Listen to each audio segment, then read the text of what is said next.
إن الحمد لله نحمده ونستعينه ونستغفره ونعوذ بالله من شرور أنفسنا وسيئات أعمالنا من يهده الله فلا مضل له ومن يضلل فلا هادي له ونشهد أن لا إله إلا الله وحده لا شريك له ونشهد أن محمدا عبده ورسوله اللهم صل على محمد وعلى آل محمد كما صليت على إبراهيم وعلى آل إبراهيم إنك حميد مجيد اللهم بارك على محمد وعلى آل محمد كما باركت على إبراهيم وعلى آل إبراهيم إنك حميد مجيد يا أيها الذين آمنوا اتقوا الله حق تقاته ولا تموتن إلا وأنتم مسلمون يا أيها الناس اتقوا ربكم الذي خلقكم من نفس واحدة وخلق منها زوجها وبث منهما رجالا كثيرا ونساء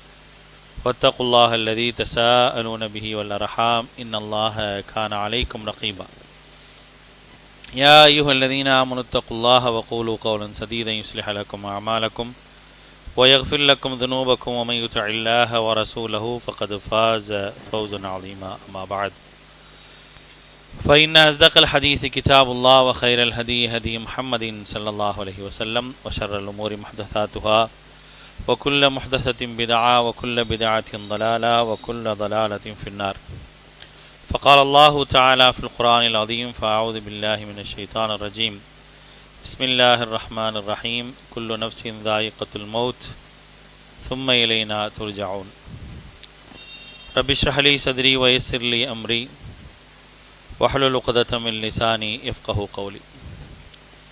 அளவற்ற அருளாளனும் நிகரற்ற பேரன்புடையோனுமாகிய எல்லாமல்ல அல்லாஹ்வின் திருப்பெயர் போற்றி அவனுடைய சாந்தியும் அருளும் அல்லாஹுடைய தூதர் நபிகள் நாயகம் ஸல்லல்லாஹு அலைஹி வஸல்லம் அவர்கள் மீதும் அவர்களை பின்பற்றி வாழ்ந்த உத்தம சத்திய தோழர்கள் நல்லவர்கள் மீதும் அவர்களின் அடிச்சுவடை பின்பற்றி வாழ்ந்து கொண்டிருக்கக்கூடிய அனைத்து மக்கள் மீதும் உண்டாகட்டுமாக. அன்பானவர்களே, அல்லாஹுடைய அருளால் அல்லாஹுடைய இல்லத்திலே அல்லாஹுடைய மார்க்க உபதேசத்தை கேட்டறிந்து செயல்படுவதற்காக நாம் இங்கே அமர்ந்திருக்கின்றோம். அல்லாஹ் அவனுடைய மார்க்கத்தை அறிய வைப்பதற்கான ஒரு வாய்ப்பை நமக்கு ஏற்படுத்தி தந்திருக்கின்றான். அந்த வாய்ப்பை எல்லோருக்கும் தராமல் நமக்கு தந்திருக்கின்றான் என்று சொன்னால் நம் மீது அல்லாஹு ரப்புல் ஆலமீன் அருள் புரிந்திருக்கின்றான், நமக்கு நன்மையை நாடி இருக்கின்றான் என்பதை விளங்கிக் கொள்ள வேண்டும். இந்த நன்மை நாடுதல் என்பது முழுமையான ஒரு பலனை எப்போ தரும் அப்படின்னா, எதை கேட்டு அதை விளங்கி செயல்பட ஆரம்பிக்கின்றோமோ அப்பொழுது அதற்கான முழு நன்மையை நாம் பெற்றுக்கொள்ளலாம். அன்பானவர்களை, இன்றைக்கு நாம் பார்க்க இருக்கக்கூடிய தலைப்பு பணிவுடன் அல்லாஹ்விடத்தில் பணிவோடு நடந்து கொள்வது என்பது ஒவ்வொரு முஸ்லீமுக்குமான கட்டளை. அந்த பணிவோடு நடப்பதற்கான வழிவகைகள் என்ன? நான் எப்படியெல்லாம் இருந்தால் நான் அல்லாஹ்விடத்தில் பணிவோடு நடக்க முடியும் அப்படிங்கிற விஷயத்தை மார்க்கம் நமக்கு சொல்லி தருகின்றது. பணிவோடு நடத்தல் என்பது அவ்வளோ பெரிய காரியமா, அவ்வளோ முக்கியத்துவம் வாய்ந்ததா அப்படின்னா கண்டிப்பாக முக்கியத்துவம் வாய்ந்தது. ஏன்னா இதற்கு நேர் எதிர்தரமாக இருக்கக்கூடிய நேர் எதிராக இருக்கக்கூடிய ஆணவம், தற்பெருமை, இவைகளெல்லாம் அல்லாஹ் விரும்பாத காரியம். அது மட்டுமல்ல, அப்படிப்பட்ட விஷயங்கள் நம்மிடத்தில் இருந்தால் நாம் அல்லாஹ்விடத்தில் போட்டி போடக்கூடியவர்களாக ஆகிவிடுகின்றோம். அல்லாஹ்விடத்தில் போட்டி போடக்கூடியவர்களாக ஆகிவிடக்கூடிய ஒரு நிலைக்கு நாம் தள்ளப்பட்டு பாவிகளாக ஆகிவிடுவோம். ஒரு மனிதன் அல்லாஹ்விடத்தில் பணிவை வெளிப்படுத்தவில்லை என்று சொன்னால் அவன் எந்த நிலைக்கு ஆளாகுவான் அப்படிங்கிறதுக்கான உதாரணத்தை அல்லாஹ் ரப்புல் ஆலமீன் திருமறை குர்ஆனுடைய பல்வேறு இடங்களில் சொல்லி காட்டுகின்றார். குர்ஆனில் அல்லாஹ் சொல்லும் பொழுது வலா தம்ஷி ஃபில் அர்தி மரஹா அப்படிங்கிறான். பூமியில் நீ பெருமையோடு நடக்காத, நீ நடக்கிறனால இன்னக லன் தஹ்ரிகல் அர்த் வலன் தபுலுகல் ஜிபால தூலா, நீ நடக்கிறனால நீ பூமியை புலந்தர போகிறதும் கிடையாது, மலை அளவிற்கு உசந்திர போகிறதும் கிடையாது. அதனால் நீ நஷ்டத்தை தவிர வேறு எதையுமே சம்பாதிக்க மாட்டா என்ற ஒரு எச்சரிக்கை அல்லாஹ் ரப்புல் ஆலமீன் சொல்கின்றார். அப்போ இந்த உலகத்தில் வாழக்கூடியவர்கள், குறிப்பாக அல்லாஹ்வை ஏற்றுக்கொண்டிருக்கக்கூடிய நாம், அல்லாஹ்விற்கு முன்னால் பணிவோடும் அச்சத்தோடும் நடக்க வேண்டும். அந்த பணிவு நம்மிடத்தில் வந்தால் மட்டுமே அல்லாஹ்வினுடைய அன்பை பெற முடியும். அல்லாஹ்வை வணங்குவதற்கு பணிவு நமக்கு தேவைப்படுகின்றது. அல்லாஹ்விடத்தில் காரியங்களை கேட்பதற்கு பணிவு தேவைப்படுகின்றது. எல்லா விஷயத்திற்கும் பணிவு என்பது அவசியமான ஒன்றாக இருக்கின்றது. அந்த பணிவு ஒரு மனிதனிடத்தில் எப்போ வரும், எப்போ அந்த பணிவை பெறக்கூடியவனாக அவன் மாறுவான் அப்படிங்கிறதுக்கான நிறைய செய்திகளை மார்க்கம் நமக்கு சொல்லி காட்டுகின்றது. அப்படிப்பட்ட செய்திகளைத்தான் இன்றைக்கு பார்க்க போகிறோம். அல்லாஹ்வுடன் பணிவாக நடப்பதற்கான வழிமுறைகள் அப்படிங்கிற ஒரு தலைப்பின் கீழாக பார்க்க போகிறோம். எப்போ ஒரு மனுஷனுக்கு பணிவு வரும் அப்படின்னா, அதுக்கு முதலாவதாக மார்க்கம் சொல்லித்தரக்கூடிய விஷயம் என்ன அப்படின்னா, அவனுடைய படைப்பை சிந்தித்து பார்த்தால் அவனிடத்தில் அல்லாஹ்விடத்தில் பணிவு வருவதற்கான வாய்ப்பு இருக்கின்றது. அவன் அல்லாஹ்விடத்தில் பணிவோடு நடந்து கொள்வான். முதல்ல அவனுடைய படைப்பை அவன் சிந்திக்கணும். நான் யார், என்னுடைய நிலை என்ன, நான் எப்படி இருந்தேன், எப்படி அல்லாஹ் ரப்புல் ஆலமீன் என்னை உருவாக்கி இருக்கிறான் அப்படிங்கிறத அவன் என்றைக்கு சிந்தித்து பார்க்கிறானோ அப்போ தான் என்ன செய்ய முடியும், இப்படி இருந்த என்னை அல்லாஹ் ரப்புல் ஆலமீன் இப்படி உருவாக்கி இருக்கிறானே, அப்படி உருவாக்கியவன் எவ்வளவு மேலானவன் அப்படிங்கிற அந்த சிந்தனையும் அந்த பணிவும் வரும். அதான் முதலாவது விஷயம். திருமறை குர்ஆனில் அல்லாஹ் ரப்புல் ஆலமீன் 35வது அத்தியாயத்தினுடைய 11வது வசனத்தில் சொல்லி காட்டுறான். வல்லாஹு ஹலகக்கும் மின் துராபின் சும்ம மின் நுத்ஃபத்தின் சும்ம ஜஅலக்கும் அஸ்வாஜா. நீ எப்படி இருந்த, நீ யார் தெரியுமா உனக்கு? அல்லாஹ் கேட்குறான், நீ யார்? ஒன்றுமே இல்லாமல் இருந்த, மண்ணோடு மண்ணாக இருந்த பிறகு நம்ம என்ன செஞ்சோம், உன்னைய ஒரு இந்திரிய துளியின் மூலமாக உருவாக்கணும். அதற்கு பிறகு அதன் மூலமாகத்தான் உங்களை ஜோடி ஜோடியாக ஆக்கணும் அப்படிங்கிற அல்லாஹ் ரப்புல் ஆலமீன். அப்போ மனுஷன் தன்னையை பற்றி யோசிக்கணும், நான் எப்படி இருந்தேன். இன்னைக்கு ஏன் மனுஷனுக்கு அகம்பாவும் பெருமையும் ஆணவம் வருது? அவன் எப்படி இருந்தான் அப்படிங்கிறது அவனுக்கு தெரியலை. பொதுவாகவே என்ன செய்வோம் அப்படின்னா, மனிதனை பொறுத்த வரைக்கும் பல நிலைகளை மனிதனை பார்க்குறோம். ஒரு மனிதன் தன்னுடைய பொருளாதாரத்தில் ஏழ்மை நிலையில் இருக்கும்போது ஒரு மாதிரி இருப்பார், ஒரு நடுநிலையாக இருக்கும் பொழுது ஒரு மாதிரி இருப்பார், நல்ல வசதியாக இருக்கும்போது ஒரு மாதிரி இருப்பார். அப்போ அவருடைய வசதி வாய்ப்புகள் எல்லாம் வரும்போது என்ன செய்வார் அப்படின்னா, அவருடைய நடவடிக்கைகள் முழுக்க மாற்றத்தை பார்க்கலாம். அப்படி மாற்றத்தை பார்க்கக்கூடிய நேரத்தில் யதார்த்தமாக நம்ம என்ன சொல்லுவோம், இவன் எப்படி இருந்தாங்கிறது இவனுக்குன்னு அப்படி மறந்துட்டானா, இவன் எப்படி இருந்தாங்கிறது நமக்கு தெரியாமையா இருக்குது அப்படின்னு சொல்லி நம்ம புழக்கத்தில் ஒரு மனிதனுடைய நடவடிக்கையை கொண்டு நம்ம பேசுவோமா இல்லையா? அப்போ அதைத்தான் அல்லாஹு தஆலா சொல்கிறான், முதல்ல நீ யார், எப்போ உன்கிட்ட பணிவு வரும், உன்னை படைத்த இறைவனிடத்தில் நீ பணிவோடு எப்போ நடப்ப அப்படின்னா, உன்னுடைய படைப்பினுடைய அசலை நீ யோசி, நீ எப்படி படைக்கப்பட்டங்கிறத யோசி. அப்படி நீ யோசிச்ச அப்படின்னா, இப்படியெல்லாம் என்னை அல்லாஹ் ரப்புல் ஆலமீன் படைத்திருக்கின்றானே அப்படிங்கிற அந்த பணிவும் அச்சமும் பயமும் வரும் அப்படிங்கிறத தான் அல்லாஹ் ரப்புல் ஆலமீன் சொல்லி காட்டுகின்றான். நீங்கள் எப்படி இருந்தீங்க தெரியுமா, மண்ணாக இருந்தீங்க, நுத்துஃபாவாக இருந்தீங்க, அதுக்கு பிறகு தான் உங்களை உருவாக்கி இருக்கிறோம் அப்படின்னு அல்லாஹ் ரப்புல் ஆலமீன் சொல்கிறான். மேலும் இன்னொரு இடத்தில் அல்லாஹ் ரப்புல் ஆலமீன் சொல்கிறான், திருமறை குர்ஆனுடைய 22வது அத்தியாயத்தினுடைய 5வது வசனம். யா ஐயுஹன்னாஸ், மனிதர்களே, இன்குந்தும் ஃபீ ரைபின் மினல் பாஸி, நீங்கள் மறுமை நாளில் எழுப்பப்படுவதை பற்றி சந்தேகம் கொள்கின்றீர்களா? ஃபஇன்னா ஹலக்னாக்கும் மின் துராபின் சும்ம மின் நுத்ஃபத்தின் சும்ம மின் அலகத்தின் சும்ம மின் முதுகத்தின் முஹல்லகத்தின் கைர முஹல்லகத்தில் லினுபையின லக்கும் வ நுகிர்ரு ஃபில் அர்ஹாமி மா நஷாஉ இலா முஜலின் முஸம்மா சும்ம நுஹ்ரிஜுக்கும் திஃப்லா அப்படிங்கிற அல்லாஹு தஆலா. நீங்கள் எப்படி வந்தீங்க, நீங்கள் வந்தது எப்படின்னு உங்களுக்கு தெரியுமா, நீங்கள் எப்படி இருந்தீங்கன்னு தெரியுமா? அதை யோசிச்சிங்கன்னா உங்களை அல்லாஹ் எப்படி உருவாக்கி இருக்கின்றான் என்பதை தெரிந்து கொள்ள முடியும்.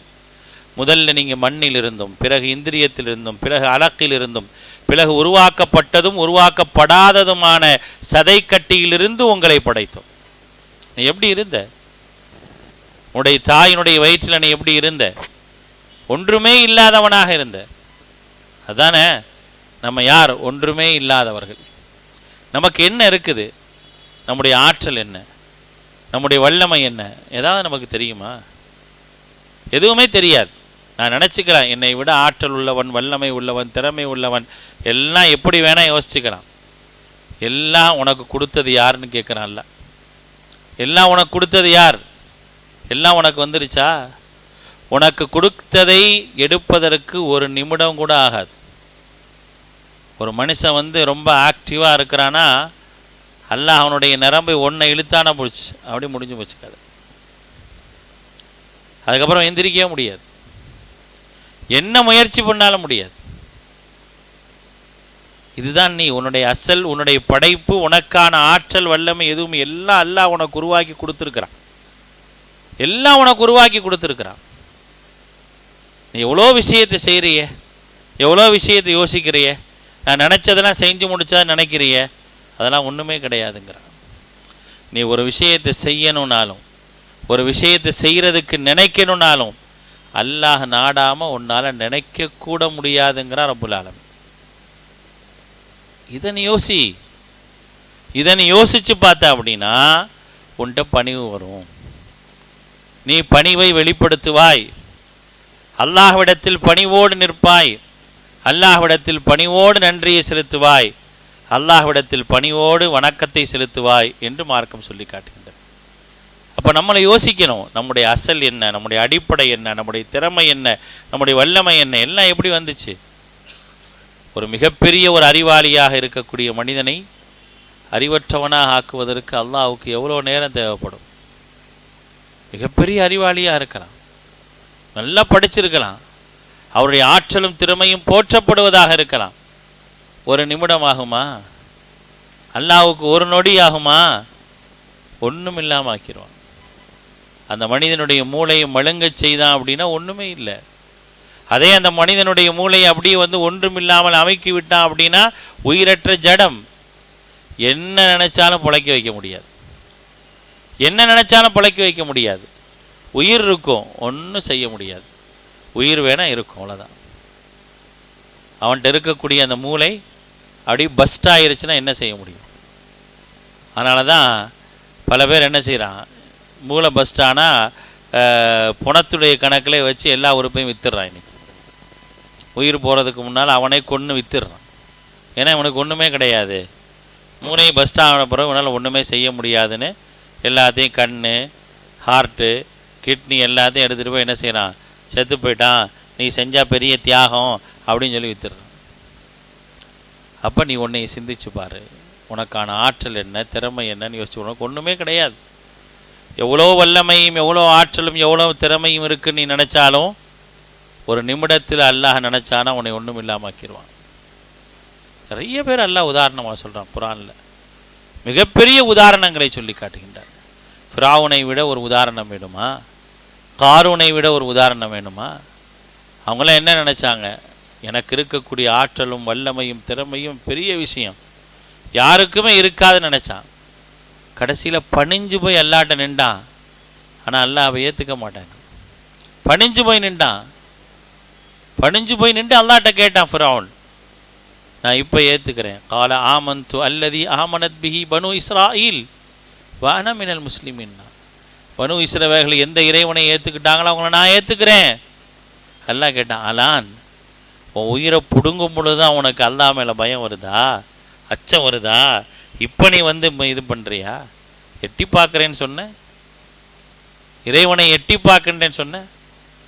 அக்ஸர்லி சொரஹன் ல அல்லி அத்தலிஉ இலா இலாஹி மூசான, ஒரு கோட்டையை கட்டு அதுலேருந்து மூசாவுடைய இறைவனை எட்டி பார்க்குறேன்னு சொன்ன. நீ இன்னைக்கு ஒன்றெல்லாம் என்னையாச்சு? இப்போ ஏன் கெஞ்சுற? இப்போ ஏன் கெஞ்சுற? இப்போ தான் உனக்கு புத்தி வந்துச்சா? நல்லா கேட்டான்ல ஒரு வார்த்தை, அலான், ஒரே ஒரு வார்த்தை. அந்த வார்த்தையில் அவனுடைய வாழ்க்கைக்கான பதிலை அல்லாஹ் சொல்லிட்டான். அப்போ ஒரு மனிதன் தன்னை உணர வேண்டும். தன்னுடைய நிலையை ஒரு மனிதன் உணர்ந்தான் என்று சொன்னால் அவனிடத்தில் கண்டிப்பாக பணிவு வரும். கண்டிப்பாக பணிவு வரும். என்னால் என்னங்க முடியும்? எனக்கான ஆற்றல் என்ன, வல்லமை என்ன? ஒமா தஷா ஊன இல்லா யஷா அல்லாஹ், அதுதான் நம்முடைய ஆற்றல். அல்லாஹ் நாடாமல் நான் எதையும் நினைக்கக்கூட முடியாது. அப்போ நான் என்ன நினைக்கிறேன்? நான் நினச்சா ஒரு இடத்துக்கு போகிறேன், நான் நினச்சா ஒரு இடத்துக்கு போகிறேன், ஒரு வேலையை செய்கிறேன், எல்லாம் நினைக்கிறேன். அந்த நினைவுன்ற ஆற்றலை கொஞ்சம் இழுத்தான என்ன ஆகும்? ஒன்றும் பண்ண முடியும். எந்த யோசனையெல்லாம் பைத்தியக்காரனா ரோட்டில் நிற்க வேண்டியதான். என்ன செய்ய முடியும்? எங்கே போகிறேன்னு தெரியாது, எங்கே வரேன்னு தெரியாது, எங்கே நிற்கிறேன்னு தெரியாது. அப்படி ஆயிடுவோம். அப்படி தான் வந்து நிற்போம். அதுதான் இன்றைக்கு நாம் பார்க்க வேண்டிய விஷயம். அதைத்தான் மார்க்கம் சொல்லி காட்டுகின்றது. முதல்ல உன்னுடைய அசலை புரி. என்றைக்கு மனிதன் தன்னுடைய அசலையும் தன்னுடைய ஆற்றலையும் புரிந்து கொள்கின்றானோ அப்போ அவனிடத்தில் ஆட்டோமேட்டிக்காக பணிவு வரும். அவன் பணிவை வெளிப்படுத்துவதற்கான வழியை அப்பொழுது பெற்றுக்கொள்வான் என்று மார்க்கம் சொல்லி காட்டுகின்றது. ரெண்டாவது விஷயம் என்ன? மரணத்திற்கு பின்னால் உள்ள மரணத்தை பற்றியான ஒரு சிந்தனை. என்றைக்கு ஒரு மனிதன் மரணத்திற்கு பின்னால் ஒரு வாழ்வு இருக்கின்றது என்பதை பற்றி சிந்திக்கின்றானோ அவன் பணிவை வெளிப்படுத்துவான். நாளைக்கு அல்லாஹ்வுக்கு முன்னால் போய் நிற்கணும் அப்படிங்கிறப்ப பணி வருமா வராதா? நபிகள் நாயகம் ஸல்லல்லாஹு அலைஹி வஸல்லம் ஒரு அழகான ஒரு உதாரணம் சொல்லலாம். அல்லாஹ்வுடைய தூதர் சொல்கிறாங்க, அன சய்யிதுன் நாஸி யௌமல் கியாமா. அல்லாஹ்வுடைய தூதர் சொல்கிறாங்க, நான் யார் தெரியுமா? நாளை மறுமை நாளில் ஒட்டுமொத்த மனிதர்களுக்கும் நான் தான் தலைவன். லா ஃபஹ்ர பிஹி. இதை நான் ஆணவத்தோடு சொல்லவில்லை அப்படிங்கிறாங்க அல்லாஹ்வுடைய தூதர். நான் இதை என்ன சொல்லலை? ஆணவத்தோடு சொல்லலை. என் இறைவன் உங்களுக்கு இந்த செய்தியை சொல்லியிருக்கான்னு சொல்கிறேன். பணிவு. அல்லாஹ்வுடைய தூதர் ஸல்லல்லாஹு அலைஹி வஸல்லம் உங்களுக்கு அந்த பணிவினுடைய வெளிப்பாடு. நாளைக்கு போய் நான் அல்லாஹ்ட்ட போய் நிற்கணும். நிற்கக்கூடிய நேரத்தில் அல்லாஹ் என்னை விசாரிப்பான். அப்படி விசாரிக்கக்கூடிய நேரத்தில் நான் எல்லாவற்றிற்கும் பதில் சொல்லி ஆக வேண்டும் என்ற அந்த நிலை, அந்த சிந்தனை தான் ஒரு பணிவை ஏற்படுத்தும் ஒரு மனுஷனுக்கு. பணிவு அப்போ தான் வரும். நான் அல்லாஹ்வுக்கு முன்னால் போய் நாளைக்கு நிற்பனே, எனக்கு மரணம் இருக்கு, மரணத்திற்கு பின்னால் ஒரு வாழ்வு இருக்கு, அந்த வாழ்விலே நான் இன்றைக்கு வாழும் பொழுது எவைகளை எல்லாம் சாதிப்பதாக நினைத்து கொண்டு ஆணவத்தையும் அகம்பாவத்தையும் வெளிப்படுத்தி இருக்கிறனோ அது எதுவுமே என்னால் வெளிப்படுத்த முடியாது. என்னுடைய ஆணவத்தாலும் அகம்பாவத்தாலும் என்னுடைய உயிரை கைப்பற்ற வந்திருக்கக்கூடிய மலக்குல் மௌத்தை என்னால் தடுத்து நிறுத்த முடியுமா? அவர் என்னுடைய உயிரை பறிக்கும் போது உன்னை பறிக்காமல் நான் உன்னை தடுத்து விடுவேன் என்று சொல்ல முடியுமா? பறித்து கொண்டு போகும்போது அதை எடுக்க முடியுமா? எதுவுமே செய்ய முடியாது. எதுவுமே செய்ய முடியாது. எந்த ஒன்றும் செய்ய முடியாதவன் தான் நான். சரி, அதுக்கப்புறம் எந்த உயிர் எடுக்கப்பட்டது அந்த உயிர் திருப்பி எனக்கு கொடுக்கப்படுமே.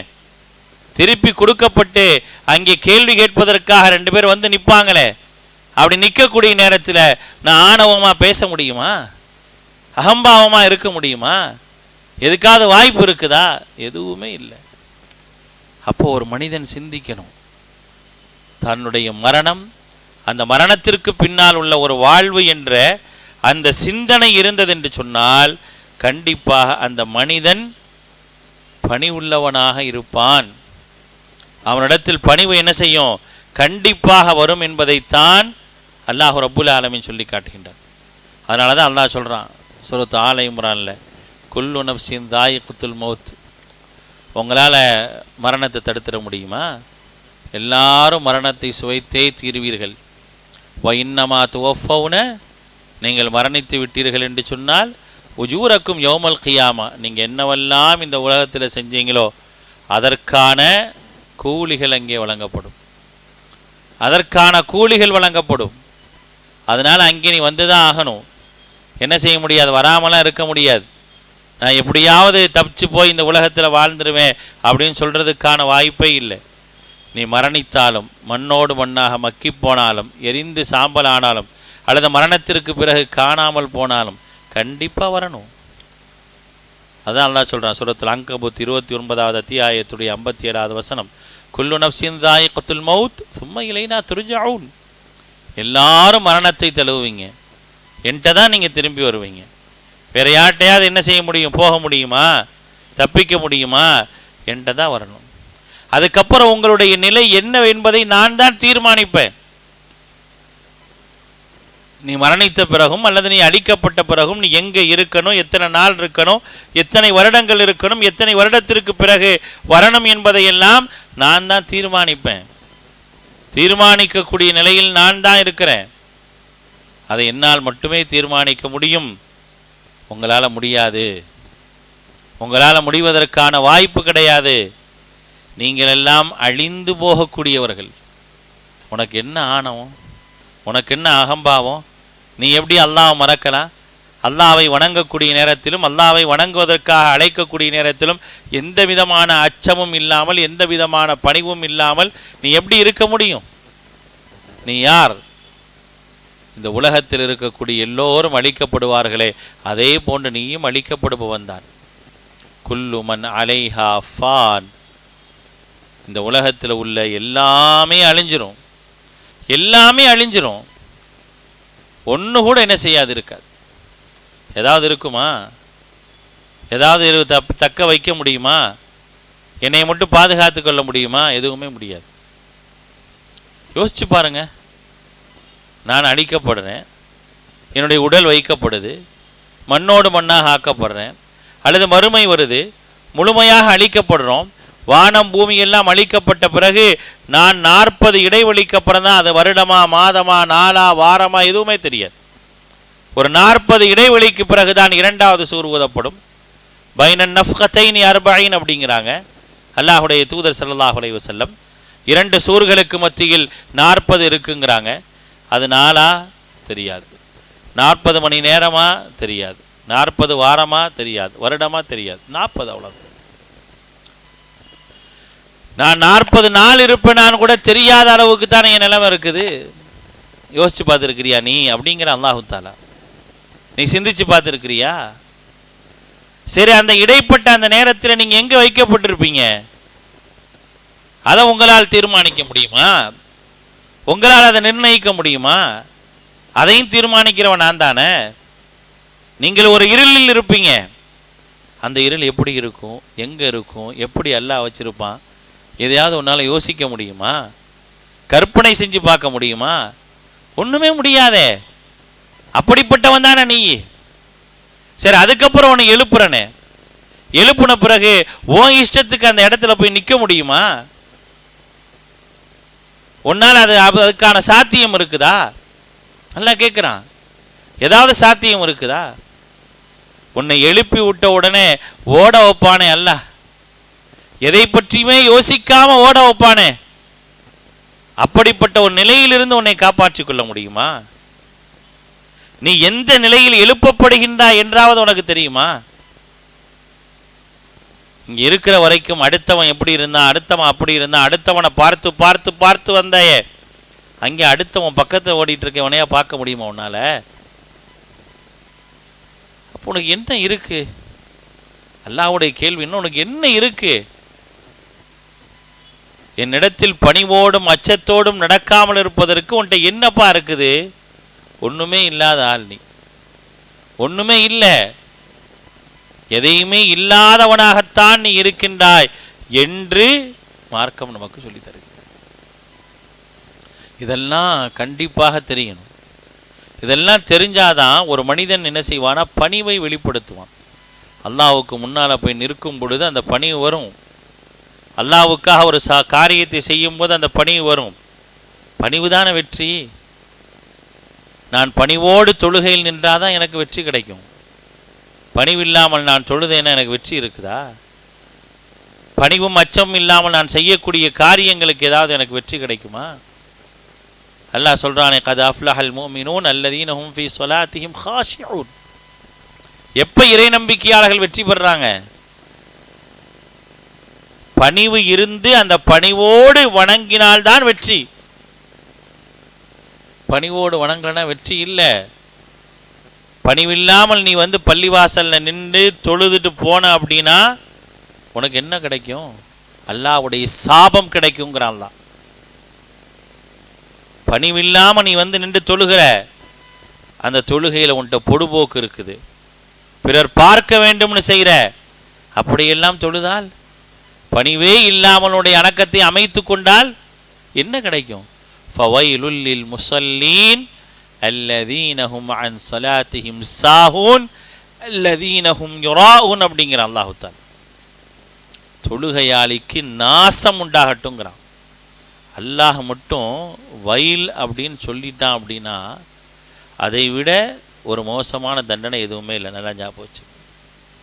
அந்த வார்த்தையை அல்லாஹு தாலா சில பேருக்கு சொல்கிறான் அப்படின்னா ரொம்ப கவனமாக இருக்கணும். மிகப்பெரிய ஒரு அழிவுக்கான வார்த்தை அது.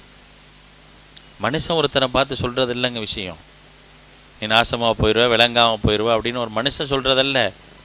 படைத்த இறைவன் சொல்கின்றான் என்றால், அந்த வார்த்தையை படைத்த இறைவன் பயன்படுத்துகின்றான் என்றால் அதை விட அச்சப்பட வேண்டிய ஒரு வார்த்தை எதுவுமே கிடையாது. அப்போ அல்லாஹ் சொல்கிறான், ஃபவைலுல்லில் முஸல்லீன், தொழுகையாளிகளுக்கு கேடு. ஏன்னா அவன் நிற்கும் போது அவன்கிட்ட பணிவு இல்லை. நான் அல்லாஹ்வுக்கு முன்னால் நிற்கிறேன், அல்லாஹ் என்னை பார்த்துட்டு இருக்கிறான், நான் பார்க்கலனாலும் அல்லாஹ் என்னை பார்க்குறானே, என்னுடைய ஒவ்வொரு அசைவையும் அல்லாஹ் பார்க்குறானே அப்படிங்கிற அந்த பணிவு இல்லை. இங்கே இல்லாமல் எனக்கு முன்னால் வந்து நீ நிற்கிறையே, நீ நாசமாக போங்கிறான்ல. பணிவினுடைய முக்கியத்துவத்தையும் இதில் சொல்லி காட்டுறான்ல. பணிவு என்பது எந்த அளவிற்கு அவசியமானதாக இருக்குது என்பதை இதில் வெளிப்படுத்துகின்றான்.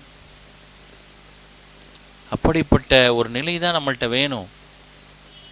ஒவ்வொரு செயல்பாடுகளிலும் இறைவனை சார்ந்த, வணக்கம் சார்ந்த, நன்மை சார்ந்த எந்த செயல்பாடுகளாக இருந்தாலும் நான் பணிவை வெளிப்படுத்தக்கூடியவனாக இருக்கணும். அதுதான் நான் தெரிந்து கொள்ள வேண்டிய மிக முக்கியமான விஷயம் மார்க்கம் சொல்லி காட்டுது. அப்போ அது நமக்கு இருக்குதா? அப்போ அது எப்போ எனக்கு வரும் அந்த பணிவு? நான் என்னுடைய நிலையை மரணத்திற்கு பின்னால் உள்ள படைப்புக்கு, அதாவது நான் இந்த உலகத்தினுடைய நிலையை யோசித்து பார்க்கணும். அடுத்து மரணத்திற்கு பின்னால் உள்ள நிலை, ரெண்டு நிலையிலையும் நான் ஜீரோ தாங்க. ரெண்டு நிலையும் நான் ஜீரோ தான். என்னால் ஏதாவது செய்ய முடியுமா? நான் போய் ஏதாவது சாதிச்சிட முடியுமா? ஒன்றும் செய்ய முடியாது. நான் வச்சிருக்கக்கூடிய அமல் இறைவன் எனக்கு அருள் புரிந்தால்தான் அந்த அமலுக்கும் நன்மை தந்து அல்லாஹ் சொர்க்கத்தில் சொல், இல்லைன்னா கிடச்சிருமா? சரி, என்ன செய்ய முடியும்?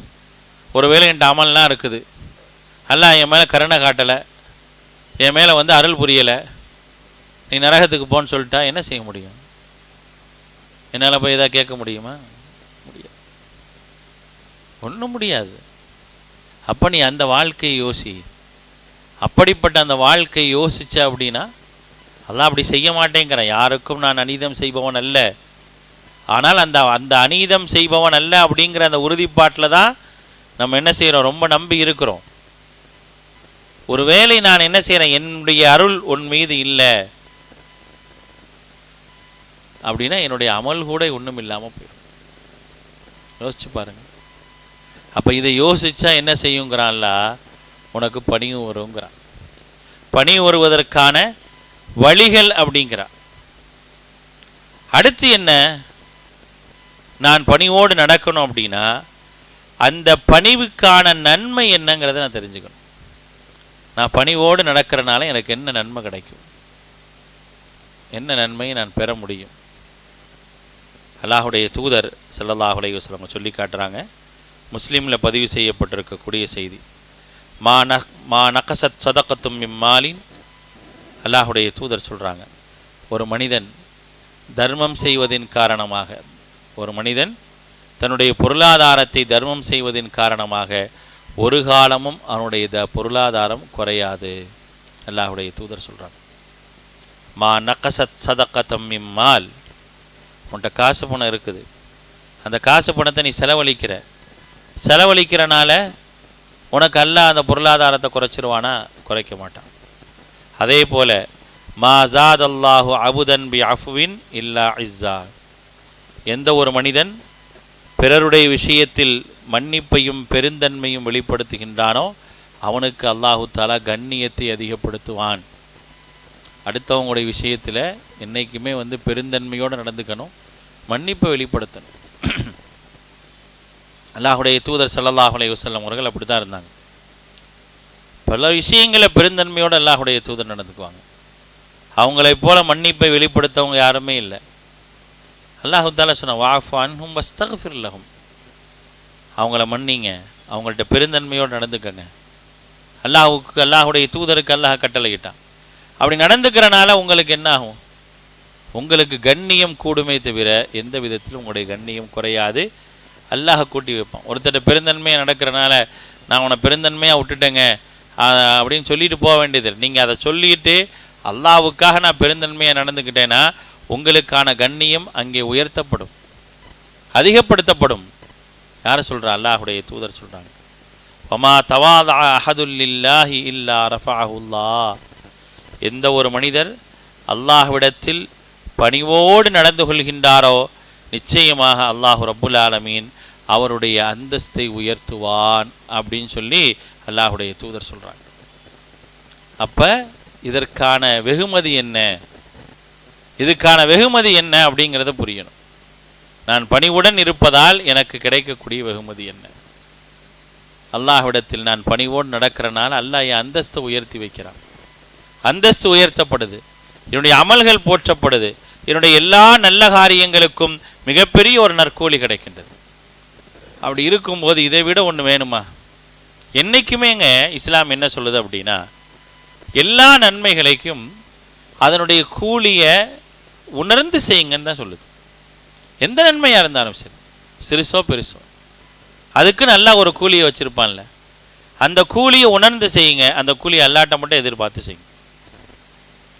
நீங்கள் கூலியை எதிர்பார்க்காம கூலியை உணராமல் நீ எந்த நன்மையும் செய்ய வேணாம், எனக்கு அது தேவையே இல்லைங்கிறான்ல.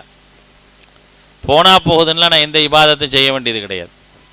போனால் போகுது, ஏதோ அல்லாஹ் சொல்லிட்டா நான் செஞ்சுட்டு போகிறேன், அதெல்லாம் தேவையே இல்லைங்கிறான். ஏன்னா அவனை பொறுத்த வரைக்கும் ஒட்டுமொத்தமாக நம்ம வணங்கினாலும் சரி, ஒட்டுமொத்தமாக நம்ம வணங்கலைனாலும் சரி, அவனுக்கு எந்த ஒரு குறைவும் ஏற்பட போகிறது கிடையாது, எந்த ஒரு கூடுதலும் ஏற்பட போகிறது கிடையாது. அதை விளங்கிக்கணும். நாம் அதை சரியாக புரிந்து கொள்ள வேண்டும். நான் ஏதாவது கூடுதல் குறைவு ஏற்பட்டுருமா? ஒன்றும் ஏற்படாது. ஒட்டுமொத்தமாக நம்ம நிராகரிச்சிட்டோம், முந்தைய சமூக மக்கள் மாதிரி ஒட்டுமொத்தமாக அல்லாஹ்வை ஏற்றுக்காமல் இருக்கிறோம். அதனால் என்ன ஆகும்? ஏதாவது பாதிப்பு ஏற்படுமா? ஒரு பாதிப்பு ஏற்படாது. அன்றாடம் அவனை வணங்குவதற்கும் துடிவாடுவதற்கும் ஏராளமான படைப்புகள் இருக்கு, ஏராளமான படைப்புகள் இருக்கு. அப்படி இருக்கிறனால மாசாதஃபி முல்கி ஷையாங்கிறான்ல, எனக்கு என்னுடைய அதிகாரத்தில் எதையும் கூட்டிவிட போவதும் கிடையாது. ஒருவேளை நீங்கள் ஒட்டுமொத்தமாக நீங்கள் மார்க்கத்தை விட்டு வெளியே போயிட்டாலும் மா நகசஃபி முல்கி ஷையா, எனக்கு எந்த விதமான குறையும் ஏற்படுவது கிடையாது. அதை நல்லா விளங்கிக்கணும் அப்படிங்கிறதான் சொல்லுது. அப்போ அதனால் நான் இந்த உலகத்தில் செய்யக்கூடிய எந்த நன்மையாக இருந்தாலும் சரி, அந்த நன்மைக்கு கூலி எதிர்பார்க்கு. கூலி எதிர்பார்க்காம நன்மை என்ன செய்யாதீங்க. கூலி எதிர்பார்க்காம நன்மையை செய்கிறதுனால எதுவுமே கிடையாது. அப்போ நான் என்ன யோசிக்கணும்? நான் பணிவோடு நடப்பதால் அல்லாஹ்விடத்தில் நான் பணிவோடு நடக்கிறேன், உள்ளச்சத்தோடு இருக்கேன். அப்படி இருக்கிறனால எனக்கு என்ன செய்யும் அப்படின்னு கேட்டால், அல்லாஹ் என்னுடைய அந்தஸ்தை உயர்த்துகின்றான். என்னுடைய அந்தஸ்து உயர்த்தப்படுகின்றது என்பதை வமா தவாதஅ அஹதுல் லில்லாஹி இல்லா ரஃபஅஹுல்லாஹ். எந்த ஒரு மனிதர் பணிவோடு நடக்கின்றாரோ அவருக்கு அல்லாஹ் ரப்புல் ஆலமீன் அவருடைய அந்தஸ்தை உயர்த்தி விடுகின்றான். சரிங்களா? இது ஒரு மனிதன் பணிவோடு நடப்பதற்கான வழி. அடுத்த வழி என்ன தெரியுமா? ஒரு மனிதனால் எப்போ பணிவோடு நடக்க முடியும் என்று சொன்னால், அந்த மனிதன் அல்லாஹ்விடத்தில் பிரார்த்தனை செய்யக்கூடியவனாக இருந்தால், அல்லாஹ்விடத்தில் பிரார்த்தனை செய்யக்கூடியவனாக அல்லது பிரார்த்தனையினுடைய பலன்களை உணர்ந்தவனாக இருந்தான் என்று சொன்னால் கண்டிப்பாக அவனிடத்தில் பணிவு வரும். பணிவு ஏற்படுவதற்கு மிக முக்கியமான வழிவகையில் ஒன்று துஆ அப்படிங்கிறாங்க. துஆ என்பது மிக முக்கியமான வழிவகை. ஒரு மூமின், ஒரு முஸ்லீம் அல்லாஹ்வை இந்த துஆவின் மூலமாக சார்ந்திருக்கும் பொழுது அல்லாஹ் ரப்புல் ஆலமீன் அந்த மனிதனிடத்தில் பணிவை ஏற்படுத்துகின்றான். யார்கிட்ட கேட்குறானோ அப்படிப்பட்ட உரிமை உள்ளவன்கிட்ட கேட்கும்போது ஆட்டோமேட்டிக்காக அந்த மனுஷனுக்கு பணிவு வந்துடும். அதனால தான் அல்லாஹுடைய தூதர் ஸல்லல்லாஹு அலைஹி வஸல்லம் சொல்கிறாங்க, அல்லாஹ் யார் மீது அதிகமாக கோவப்படுறான் தெரியுமா? எந்த ஒரு மனிதன் தன்னுடைய தேவைக்காக அல்லாஹ்விடத்தில் கையேந்தவில்லையோ அந்த மனிதன் மீது அல்லாஹ் கோபப்படுகின்றான். எந்த ஒரு மனிதன் அல்லாஹ்விடத்தில் கையேந்தாமல் இருக்கின்றானோ அந்த மனிதன் மீது அல்லாஹு தஆலா அதிகமாக கோபப்படுறான். அதிகமாக அல்லாஹ் கோபம். ஒரு மனிதன் அல்லாஹ்விடத்தில் கையேந்தக்கூடியவனாக மாறிவிட்டான் அப்படின்னா அவன் அல்லாஹ்வை சார்ந்து நின்றுவான். அப்படி அல்லாஹ்வை சார்ந்து நிற்கக்கூடிய நேரத்தில் அவனிடத்தில் பணிவு வந்துடும். ஆட்டோமேட்டிக்காக அவன்கிட்ட என்ன செஞ்சிடும்?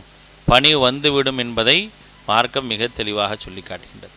திருமறை குர்ஆன் அல்லாஹ் ரப்புல் ஆலமீன் பல்வேறு இடங்களில் சொல்கிறான் பாருங்க. 2வது அத்தியாயத்தினுடைய 186வது வசனம், 28ல் 66வது வசனம், 40ல் 60வது வசனம், இது எல்லா இடங்கள்லையும் அல்லாஹ் ரப்புல் ஆலமீன் சொல்கிறது என்ன?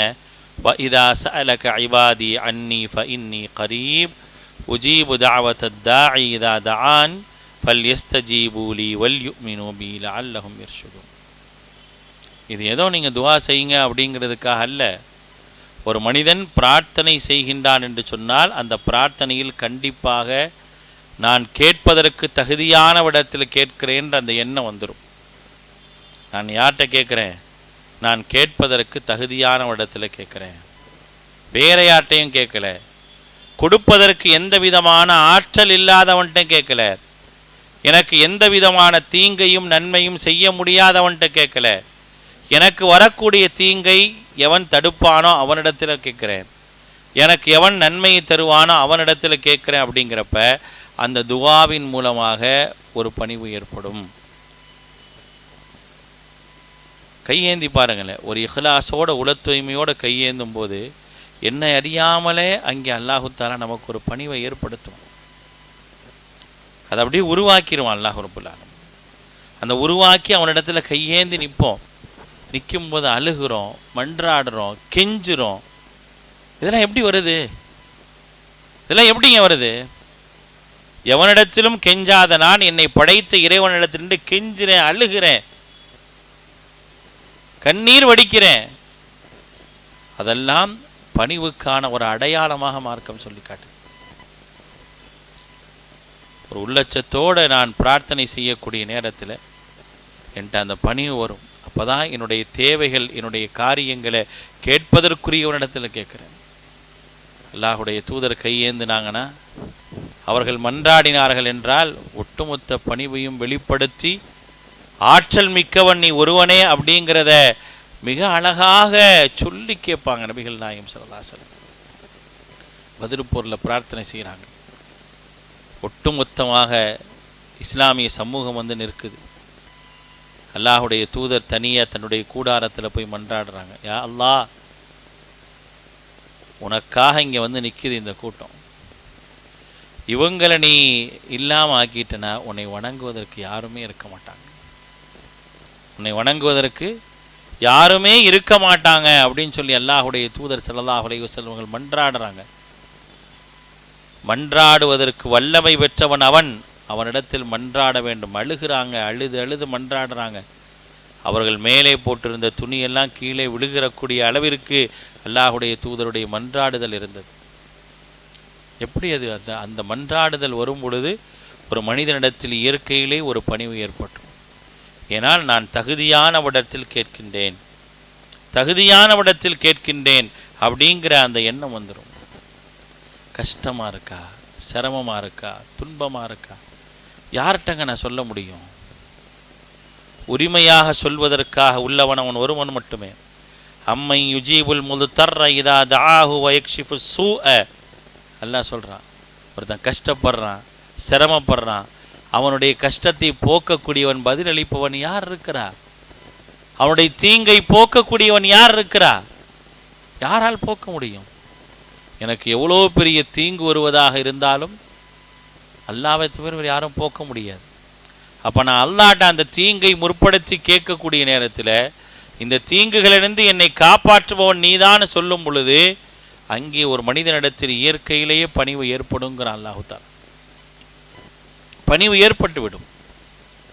அந்த பணிவுக்கான மிக முக்கியமான ஒரு வழியாக அல்லாஹ் ரப்புல் ஆலமீன் என்ன செய்கிறானா, இந்த துஆவை ஆக்கியிருக்கிறான். உண்மையிலேயே மன்றாடும் போது சில உணர்வுகள்லாம் வரும்.